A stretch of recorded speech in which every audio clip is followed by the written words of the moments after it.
Hey guys, thanks for tuning in. Today we are going to be talking about outer belts. Whether you call it a war belt, a range belt, duty belt, gun belt, competition belt, there's a lot of different names for it. Kind of the most commonplace one, especially if you're on like the forums or into this sort of thing, it's kind of called war belt mostly nowadays.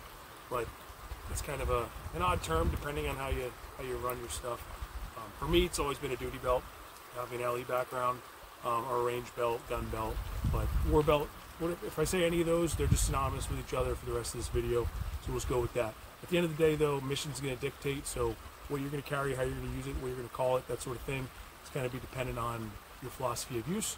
But this is going to be kind of mine and a little bit of my background and kind of my idea and my opinion on how you should run a duty or gun belt setup.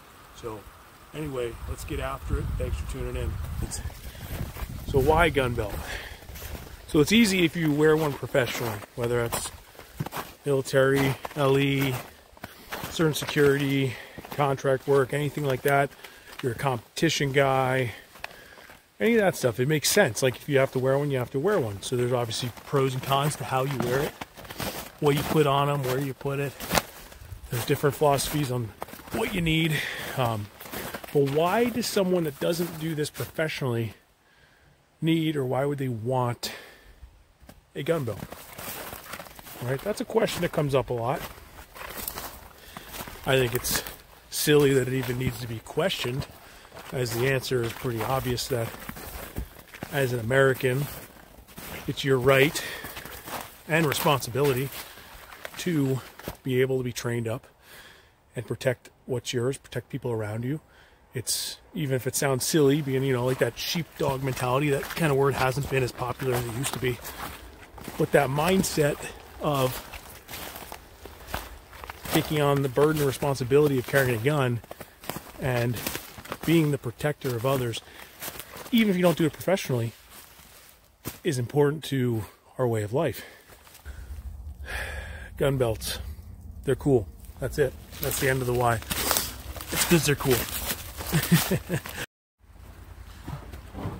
All right, first up, this is kind of my main squeeze, duty belt. I've wore this belt daily for almost 5 years until I switched to what I do for a living now. So this is now just kind of a training belt for me and a teaching belt. But the basics of it is it's an STAC shooter's belt. This is their original one. It's not, they now have the enhanced. This is just their original, and it works great. Now, whatever flavor of choice you want to use for the actual belt, there's a million different manufacturers now. But in general, get yourself a good duty belt. I like the STAC because it's adjustable from both sides of the buckle instead of just one. A lot of them you can only adjust it from one side. This one you can actually do like kind of micro or finer adjustments from either side of the buckle. So I like that, so it kind of drew me to it. But it's just a simple belt setup. I like STAC Kiwis. So I know it's kind of the theme here. The STAC Kiwis are kind of drew me to the belt in the first place. These are, in my opinion, the best mag carriers out there. So they allow you to mount them in a million different ways, and I'll get into how I do it in a second. But I recommend the STAC Kiwis. They're not crazy expensive, and they just work. I wore these for anywhere from 8 to 18 hours a day, at least 5 days a week, for 4 or 5 years. This exact set. And they are still going strong. I just actually scrubbed them down recently with some dish soap and cleaned them because they were so nasty and grimy that I cleaned them up, and they're great. The stitching has been amazing on them. The Kydex retainers on the inside, I've had to one time heat them up with a hairdryer and then kind of bend them a little bit so they had a little more retention, because over time they kind of just opened up a little bit. But that was only once, and that's something I was able to fix myself. So they've been great. So you can adjust the tension if you want for the rifle or the pistol. So for the pistol, I recommend the 2 with the gap. It's the way to go. If you get the one where they're really close together, it'll work. But depending on your mag, depending on what base plate you have, you may go to retrieve that first mag and it actually yanks the second mag out because you might get hooked on it. Especially the Glock Gen 5 mags. Make sure you're running the gapped double pistol. Rifle, I like the mid-length on the belt. It allows it to drop down just a little bit so that it can clear body armor and just be a little bit easier to get to. You can get the high or the low as well, but the mid-length kind of industry standard has been accepted as kind of the way to go for a belt. So 2 pistol gap, 1 mid-length rifle.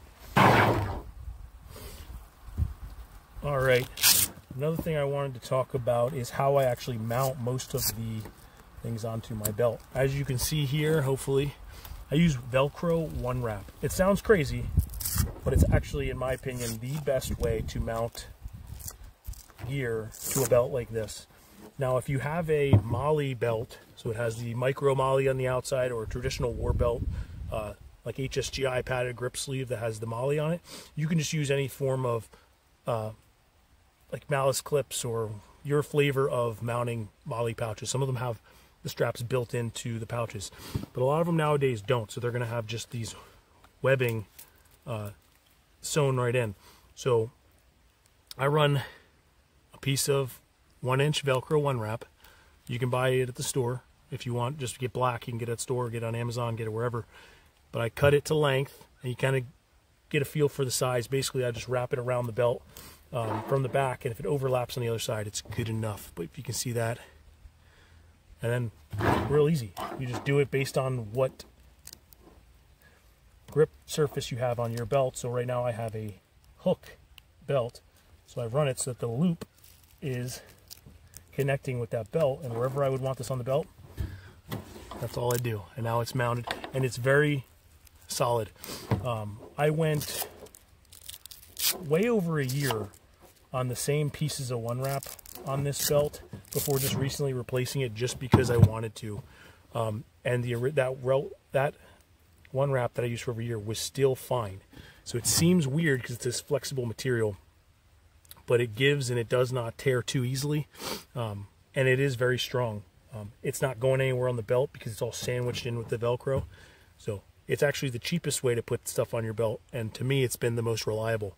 I've run other type of plastic belt clips, and I was just breaking them left and right. So I started running the Velcro, and it's been great for me. So for this mid-length S-Tac pouch, you can see I only ran the Velcro behind the top 2 layers of webbing. Now, if you wanted this pouch to raise up either lower, well, I guess you could go higher on your belt, you couldn't go lower. You could put this on the middle 2. It would kind of go against the reason of running the mid-length in the first place. You could just get the low version of the S-Tac pouch. But for the mid-length, I recommend running it just like that. Okay? And then, so you don't need to run it through all 3 or all 4 of these, just the top 2, or basically as wide as your belt is. And then I would just find where I want that on my belt, and I would sandwich it on just like that. Make sense? So I hope that helped. That was huge for me when I started running the Velcro one wrap, and I love it. Along with the Velcro one wrap, another thing that I have found that I really like, and your miles may vary, is a grip pad as opposed to running the inner Velcro belt as your pants belt. Now you can, and something like the S-Tac shooter's belt will come with a corresponding Velcro inner belt. And it's just a very simple one. Doesn't have any buckle. It's just an overlap type belt. You're going to put that through your pants belt, and then put the hook side belt, the outer belt, on top of that, and it's going to keep it in place, and it's going to be a real secure setup. A lot of guys really like that type of setup. Now, I like just running a standard belt, and I like being able to just throw this belt right over top.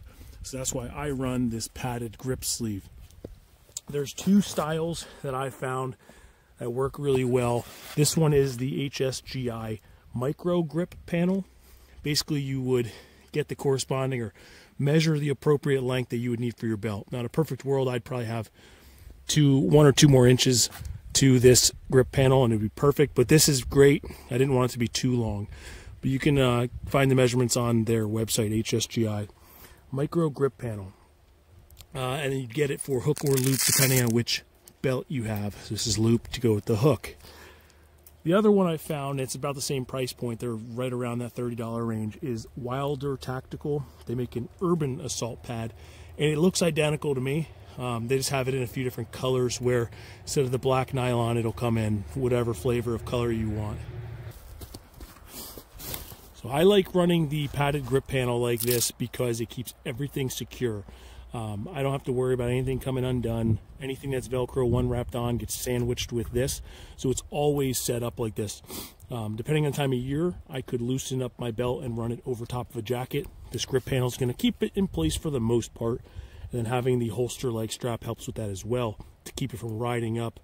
So it's not going to be stuck to you as good as running the actual two-piece Velcro. So the inner belt and the out, and then this as an outer. But I like it. It allows you to don and doff it real quick. You don't have to worry about having a Velcro inner belt as your EDC are on all the time. It's not as much prep time to put it on. It's a lot simpler for me.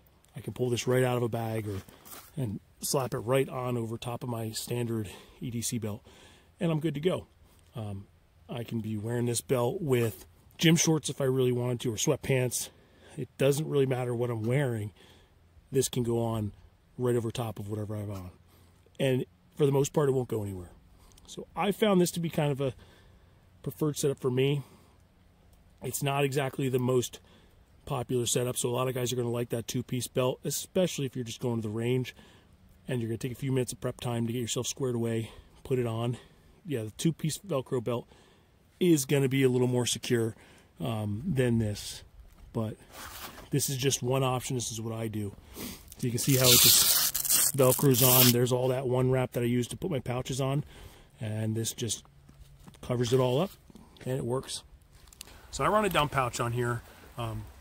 Whatever your reason is to run it, if you're just using it as a range belt and you're throwing Skittles and water bottle in there or shot timer, that's great, cool. You know, have a reason. Don't just throw stuff on your belt just because you see other guys running dump pouches, right? Me, I ran this for years as basically a primary place to leave my K9's reward toy. So it was always just his toy sack, right? Or when I was deploying with him, I'd throw a 30-foot long line stowed in here. So if I need it for a track or need it for a building search, I could chuck him in the building with a way to fish him back out if need be. So I use that for a long line. Now, it just holds my gloves mostly. So I got an extra set of gloves in there. So dump pouch, just a cheapo like Condor, I think. That thing's kind of old and salty at this point. IFAK. This is a Refuge Medical small of the back SOB kit. They're a little pricey, but they're pricey because they're quality. I have no affiliation with them either. If I was looking for a buy once, cry once small that would mount to the small of my back, it's literally the name of the pouch, this is the one I'd get. It mounts real flush, it's tiny. It still has just enough components in there that I feel comfortable, especially if I'm running a tourniquet or two on the belt. It's cool. And I like running medical on my belt because I don't always have a plate carrier, chest rig, or anything else on. If I'm just on the range I'm teaching, or if I'm just running my belt, I like having that medical attached to me at all times. So, good option. Just a set of cuffs. Holster. This is Safariland RDS holster. I recommend Safariland, any Safariland with an ALS nub, ALS button rather. Yeah, ignore that little guy, that's a prototype I'm working with. But any Safariland with an ALS button is my go-to. If you're required to have level 3 and you need the SLS actual hood bail, you go with that. Now they're gonna be slower. Like there's no way to be as fast as just an ALS. But if you require more retention, I'm kind of stuck with running that SLS hood, and I did for years. And it's still a perfect option to run. I don't like just Kydex holsters, like just pancake style for me personally, because I like some form of retention. This gun isn't going to come out on its own unless that button gets depressed and the gun gets pulled, right? So I like having that little bit of a safety feature. In general, I don't like just the Kydex, but your miles may vary. If you want to run just like a Safariland, or like a T-Rex Arms Ragnarok or holster like that, yeah, go for it. They're cool. They're fast. You're going to be pretty damn fast with that kind of holster. So if that's what you're trying to do, and you're just trying to set up like a competition or just a range belt, yeah, go with just a Kydex pancake holster. But for like serious use, this is the holster I recommend. So I run the quick locking forks by Safariland. A couple reasons. One, I like to swap holsters, swap guns on belts, that sort of thing. So it's nice to be able to remove and swap a different one on. Another reason to run the Safariland quick locking system is it allows it to be just a tiny bit further away from the belt. This helps if you're running body armor or any kind of kit, anything that would interfere with your draw stroke. It's nice to have it be just a little bit further away, but it's not too far away that it's making your draw super awkward. So I like having a little bit of standoff there. Another reason, I'll show you with the one that's on my belt, for running the quick locking system is for if you're training in an environment that has gravel, debris, anything that can get in your holster, right? Maybe you're rolling around, whether it's professionally, you're rolling around with somebody, fighting with somebody, or you're just rolling around on the range. If you were doing the things and you needed to reholster and your gun is not reholstering because there's debris in there, it's nice to have a safe way to get it out. So this Safariland holster, I could push that quick locking system, turn it upside down, and literally shake it out. Now I also recommend either drilling a hole or modifying the bottom so that debris can fall out on its own, but it still could get stuck in there. And if you don't have a QLS, and if you don't have a hole in the bottom of your holster like some of the 7000 series Safariland holsters have, you're going to be doing some kind of happy dance on the range trying to get a rock out of your holster before you can holster up, and that's kind of awkward. So having a way that you can actually get shit out of your holster, recommended. And then I run just another tourniquet on the front of this holster, so I run two on this belt. That's kind of personal preference. If you want to have one or two, I like to have at least one. Having a second one, it doesn't take up much real estate. Especially mounted on the back of the IFAK, it doesn't take up much space. So I enjoy that. I like it. I like having them here. Now remember, if you're going to run a tourniquet on the front of your belt or anywhere you're going to run it, if it's exposed like this, it is going to get dirty. It's going to be susceptible to the elements, and it's going to wear out faster. And or it's not recommended to use or depend on an old, messed up, dirty tourniquet. So if you're going to run one like this, either have it as part of your plan to exchange it and put a new one in, and then use this one as a training tourniquet every so often, or run it covered or run it somewhere else. But it's something you want to have easily accessible. So if it's going to be somewhere else, like I wouldn't have it like in the wrapper in a bag where you can't get to it quickly, because if you need a tourniquet, you need one. So I'd personally rather have it easily accessible, but then just exchange it out every so often, whether it's once a year or whatever, depending how dirty and nasty it gets. But it's 30 bucks. My life to me is at least worth 30 bucks. So get a good tourniquet. Make sure you have a reputable one. So like a Cat Gen 7, make sure you get it from somewhere that it's actually going to be guaranteed to be a Cat Gen 7 and not a knockoff. This is a Sam T. These are also approved tourniquets, kind of based on the Cat 7 in look, but it has a metal windlass and it has like a locking system for when you get to a certain tension, it'll lock in place, which I think is cool. Our TAC Medics recommended these, and I like running it, so I use one of each. So kind of have both, best of both options. I don't know if I was going to have just one, I'd probably just get the Cat 7. That's just me. Soft T wides are great too. I EDC one of those just because it's easier to fit in a pocket. And there's a few other ones out there that are recommended nowadays, but in general I stick to Cat Gen 7, Soft T wide, or the Sam T tourniquet.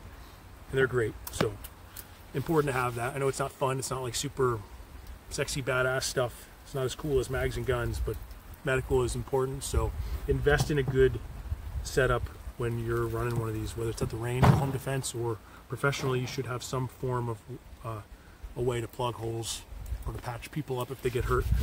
But, all right, and as seen, I'm also wearing another STAC shooter's belt.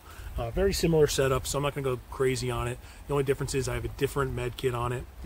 I run two rifle mags on this one, so it's just giving me one extra rifle mag. Other than that, it's not changing the belt up at all.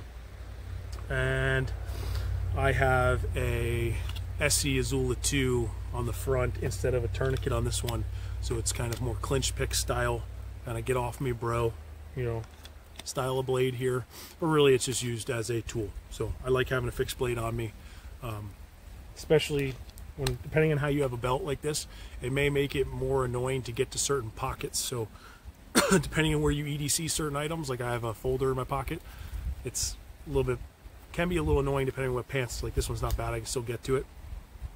But depending on what pants you're wearing or where your pockets are, depending on what you have on your belt, it can interfere with some of your pockets, if that makes sense. Like, I'm pretty much not going to be able to use this front pocket because of where this holster is and the strap to my holster. Same with, depending on how high up your side pockets are on your cargo type pants, your holster may get in the way. So it's just something to think about depending on how you have your gear and how you run it. All right, one more suggestion if you run Safariland style holsters. For whatever reason, Safariland designs their holsters that they have a forward cant. And it's ridiculous. It's not a realistic draw stroke, or it's at least not efficient to have to break your wrist angle that way to draw the gun forward and then drop your elbow to bring it back. Having the gun vertical, or even some guys are running it actually with a backwards cant now, which in theory makes more sense, right? The muzzle has further to travel to get to the intended target. It only has to go from here to here instead of from here to here, right? But even in general, the way our wrists and the way we're made, especially running the gun at the correct height, the forward cant's really obnoxious, and this doesn't make sense to me, or most people rather. But you're kind of stuck with it traditionally. Now there's the MHA modular holster adapter from True North Concepts. That's the aluminum drop plate for a holster. It's kind of universal. That has come out a couple years ago. They're cool. They're just kind of pricey. I have one. I run it. I like it, but I go back to just a standard Safariland drop, but I make sure it's the Q UBL, I believe. In general, they finally added this kind of adjustment slot here on the UBL, and they also made it so the top two screws have a little bit of movement as well, so you can get this cant. So you can see my quick locking plate is actually canted forward a lot, but that kind of counteracts the rearward, but it counteracts the cant on the Safariland, so then I still get a straight drop. So if you're looking for a cheap upgrade, or from the start for your UBL setup, I recommend this one. I think it's a Q UBL. If not, I'll kind of throw it in there somewhere.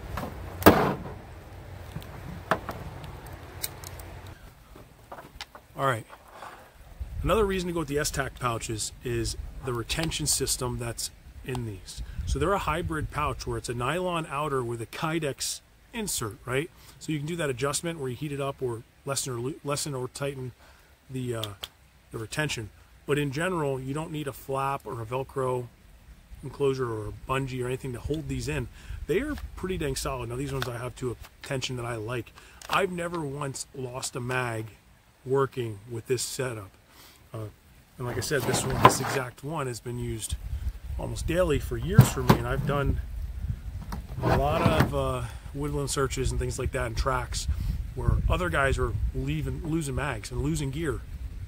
And a lot of them were either running a pouch that has no retention, so you're relying on just a flap, like something like this. So if you're running this one as like a speed mag, it could fall out with anything really touching that, right? So I've seen guys lose mags. I've never lost anything in an S-Tac pouch. The big competitor to this pouch would be like the HSGI taco pouches. A lot of guys like those. Those have been popular for years because they're kind of more universal. So you can run different type of mags in them, tighten them down or loosen them with the bungee. And that's cool in theory. I've seen guys lose mags with those. I've seen guys yard sale all over the place with that setup. They're also a little more annoying to reinsert mags into, or something like this. If I'm doing a TAC mag exchange, I can get that mag back in or re-index or restage where my mags are, and that's important to me. The HSGI ones are a little more goofy, plus the bungees wear out on them after a while, where these are still running strong years and years later. Hey guys, thanks again for tuning in. I appreciate you watching it. You got all the way through, and I really appreciate it because this is probably a little bit longer of a video. But I really wanted to do a deep dive into belt systems. If you like the content, please consider subscribing. Hit the thumbs up if you'd like, and or thumbs down, doesn't matter. I mean, I guess it all helps with the algorithm. And please consider commenting down below with anything you want to see in the future, or what you liked or didn't like. I kind of like all the feedback. It helps me kind of see where I want to take the channel what I want to improve, if there's anything I can fix. I know I'm not a superstar editor. I'm brand new to this stuff for the most part, and I know I need a mic. Hopefully the audio comes through okay and the wind isn't knocking it all around. But either way, I appreciate you tuning in. Till next time, get out and train. Thanks, guys.